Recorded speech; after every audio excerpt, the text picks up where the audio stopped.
Hello dear students, I hope you are safe and you are doing good at home.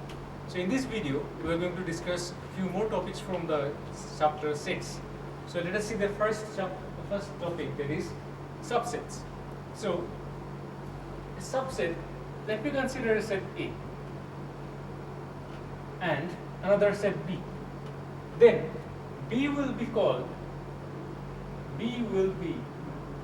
the subset of A if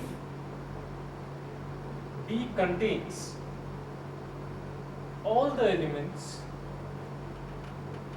of it. Okay? So, for example, if I consider A is equal to 1, 2, 3, 5 and our B is 2, 3, 5. So here we can see that B is clearly the subset of A because B has the elements 2, 3, 5 and A has the elements 1, 2, 3, 5. So we can easily see that B contains or A contains all the elements of B. So B will be a subset of A. So is the opposite true? If A is a subset of B? No, A cannot be a subset of B because A contains an element 1 because 1 belongs to A which does not belong to B. Clear? So this is the concept of subsets. So a subset is generally written using this symbol. So don't confuse it with C. Whenever while writing a set, if you write a capital C here, just mark it like this with a round here with a big dot. So always distinguish this properly. This is a symbol of subset and this is C. Okay. So here, if I take another set, A is equal to A, B, C, D, E, and if I take B is a set contains A, B, or if I write X such that X is the first 5 letters of English alphabet. So which one will be a subset of which one? Clearly we can see that this B means what? A, B, C, D, E. So in such a case we can write A is a subset of B, also we write B is a subset of A. Or in other words, if such a condition arises where both are subset of each other, then we can write A is equal to B. So this is one of the conditions of the equality of sets. So from this we can say one more thing that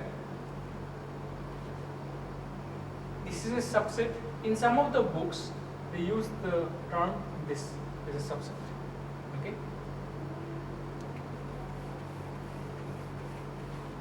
And if it is not a subset, then we shall simply put a mark here. We can simply give a cross here. So that will define that, or that will say we can understand that that particular set is not a subset of the bigger set. Next, let us see what is a proper subset.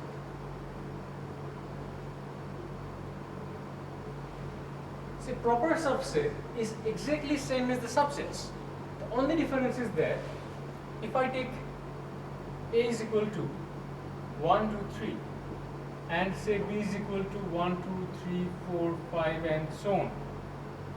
So in such a case I can say that A is a proper subset of B. That means A is subset of B, that's fine, but A is not equal to B.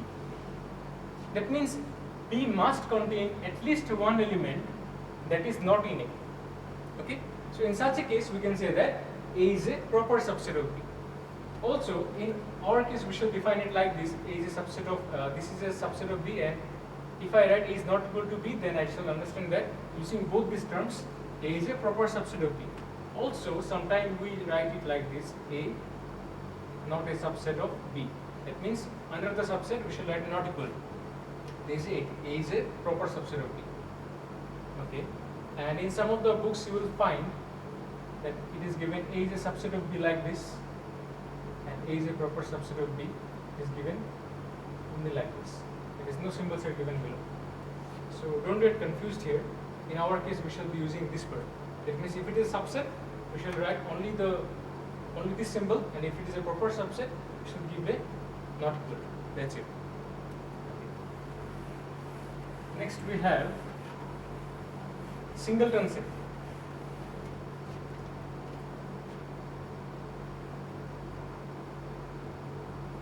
So what is a singleton set? A set is said to be a singleton set if it contains only one element. Okay. So for example, if I take a set A which has only one element, say small a, so in such a case we can say that these elements are, or these sets are singleton sets having only one element. Okay. So now let us discuss about subsets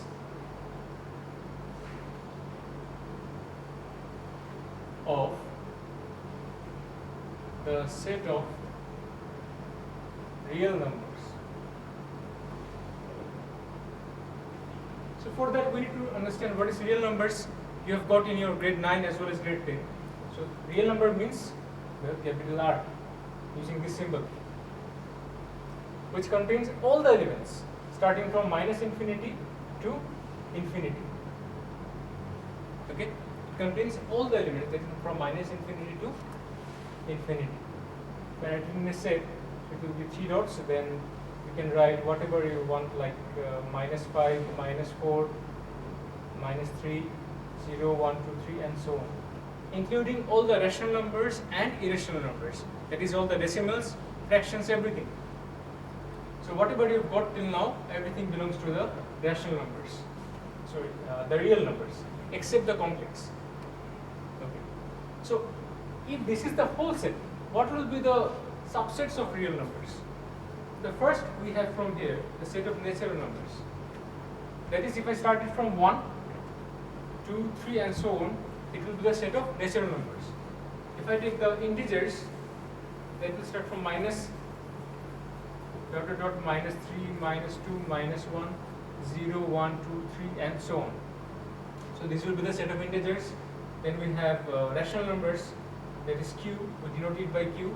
So q is x such that x is equal to p by q, where p and q belongs to the set of integers and q is not equal to 0. So this is called a rational number. Then what is irrational number? Irrational number is also belongs to the set of real numbers. So here it is x such that, or you can simply write it is r minus q, as discussed in the previous videos. So all these sets are the subsets of real numbers. Clear? That means I can write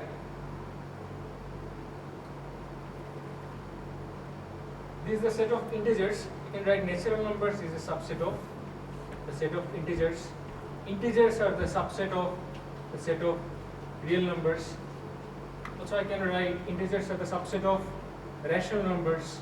Rational numbers are the subset of real numbers, because we know that all the integers can be written in the form of p by q, isn't it? So each of these we can get this inequality from this particular definition or from this explanation. Okay. So after this we have a very important topic, that is intervals.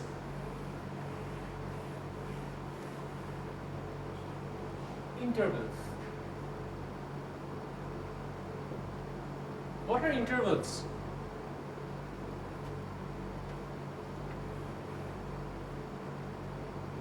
If I take an element A, if I take an element x which is greater than A and less than B, such that A and B belongs to the real numbers. Okay? So we can form an interval A comma B, where what is interval? Where the elements, it will be x such that x is less than b, it is greater than a, and a comma b belongs to the set of real numbers. So whenever I write an interval, you must always remember that the elements given in the interval will belong to the set of real numbers. Clear? And this first bracket, if I write the elements inside the first bracket, this will mean that in this particular set, I have considered all the elements after A. That means if it is a real number, I shall consider the fractions as well. So I shall take all the elements after A. That means I shall exclude only the A, and I shall start A plus 1, A plus 2, and so on till B minus 1, or here I can write B. Actually it is not B minus 1, I can give any fractions here. For example, if I take 1, 2, an interval, this is called open interval. These are called open interval. That means on both sides I can denote it by first bracket. Also sometimes we can denote it by open third brackets, AB. So if you get a certain type of things in any book, then you should understand that this is an open interval. Okay. So here in this AB, if I write 1, 2, so what does this represent? This will represent all the numbers starting after 1. So for our consideration, let us take 1.00001, then 1.0002, then it will go on till 1.99999 and so on. That means excluding just the 1 and 2. And since these two are real numbers, since this interval is a set of real numbers, so it will take all the elements inside these two numbers except these two. Clear? So this is all about the open interval. Now one more interval we have, that is closed interval, AB. This is a closed interval, this is open. So be specific in this case. Here what will happen, that there will be x such that the x will start from A and it will end at B, and the elements A, B will belong to the set of real numbers. So this particular interval, closed interval AB, is same as the open interval 1, 2, or this open interval AB. Only difference is that earlier we have excluded the A and the B from this interval. We have taken all the other elements inside that, but in this case we shall start it from A till B. We shall take all the elements here including the AB. That means from here I can write A open interval AB is a subset of closed interval AB. Clear? So next we have open interval AB. Here one of the sides are open, also then we shall call it an open interval. So in such a case what will happen? It will be the set of all elements x such that x will start from A, it will take A into consideration, but it will not take B. A, B belongs to the set of real numbers. That means here it is taking the A into consideration. Inside the sets it will start from A, it will go on, but it will not consider B. That means B will be out. Okay. Another we have A, B. Now this side will be closed and this side will be open, even though we shall call it an open interval. So here it will be the set of elements x such that x will take into consideration B but not A. Okay. So in this case all the elements will exist starting from A to B except A. So in this case it will consider B but not A. Okay. So these are the four kind of intervals that we have got, and also remember that all these three intervals, there is this, and these are all the subset of this. Okay. So next we have power sets.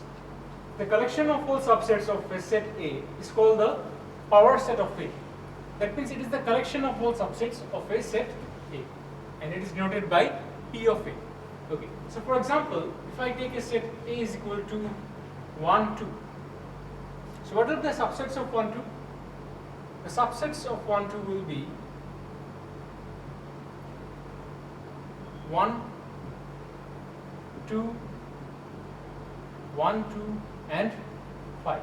Always remember that the 5 is a subset of every set, whatever you get. Okay. So we have got 4 subsets here. That is 1, 2, 1, 2 and 5. Here you can clearly see that 1, 2 is a subset of 1, 2. Fine. So if I constitute a new set, that is P of A. So P of A will be the set that will constitute 1, 2, 1, 2 and 5. Okay. So this set is called the power set of A. Also remember that whenever you write a power set, the elements inside the set will also be a set. That means these are also sets. So you have to write them inside the curly braces. If you write without the curly braces, that will determine that they are the elements. But here inside the power set, they are also the sets. Okay. So a power set, from power set we understand that it is the collection of all the subsets of the particular set A. Fine. Also one thing to be noticed is that if I want to find the number of elements inside the power sets, how to do? Number of elements of power sets. Here if we calculate this, we shall see it will be 4, 1, 2, 3, 4. So this means 2 square, isn't it? So in general, if I have number of elements of a set A is M, say, if here it is 2, but suppose it is M, then the number of elements of the power set A will be 2 to the power M. Clear? So just keep that in mind. Next we have universal set.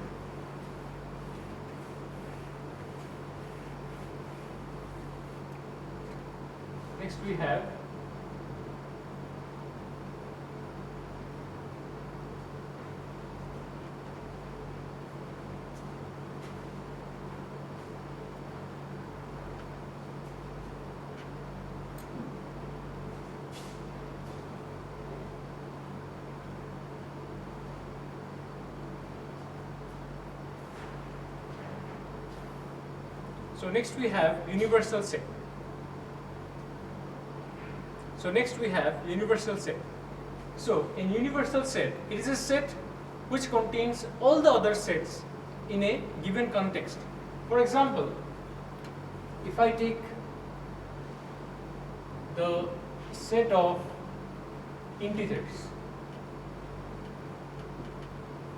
So what is the set of integers? It is Z. Now, if I want to find a universal set for this Z, what will be the possible universal set of Z?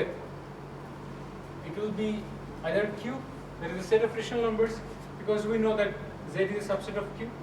So we can say that Z is the universal set of Q is the universal set for Z. Also we can write Z, the set of integers is a subset of the set of real numbers, isn't it? That means here the set of real numbers is acting as the universal set for the set of integers. Okay. So that is all about the types of set, and in the next video we shall solve few problems from the exercise 1.3. So till then, stay home and stay safe. Thank you.